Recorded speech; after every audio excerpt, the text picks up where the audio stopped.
Hello church, this is Mario Bolivar from Skaneateles Presbyterian Church.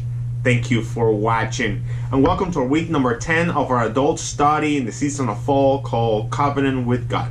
This week we are invited to explore the covenant that God has celebrated with God's faithful people. So we are invited to read 1 Samuel chapter 2 verse 27 to 36 and Numbers 25. In here, one of these scriptures will make sense and the other one you'll struggle with. The scripture of 1 Samuel will make sense. In there you will find two bad guys, two leaders who are taking advantage of their position, and they are making a profit out of the offerings that belong to God. And so God takes God's blessing away from them. The other piece of scripture is not as straightforward. In Numbers 25, you will see the story of Phinehas. In there, you will read how, after witnessing how an Israelite was having sexual intercourse with a woman, he took his spear and drove it through both of them, killing them in front of the whole congregation. And that stopped the plague that killed over 24,000 people. And not only that, but Phinehas found favor with the Lord because of his zealousness and got rewarded with a perpetual priesthood. I really don't know what that means, and I've been reading scholars who can argue one way or the other, but let us just agree that it means that God likes you a lot. So here's a thought.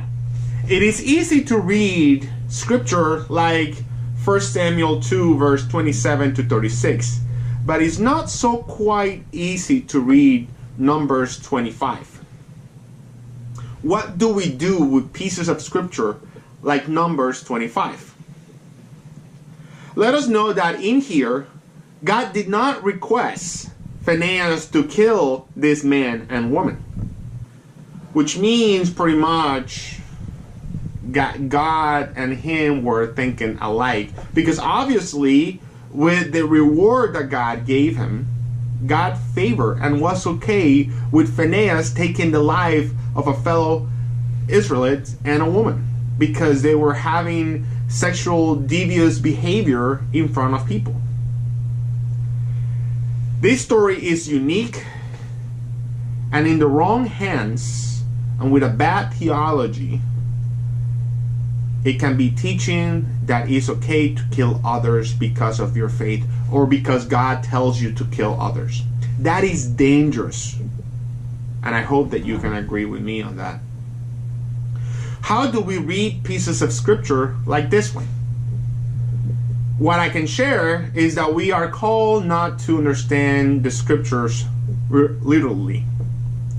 We need to study and understand the scriptures within the context of a community of faith, and learn that while we believe in God, we do not fully know the heart of God. I can tell you this. In the question, what does the Lord require of you?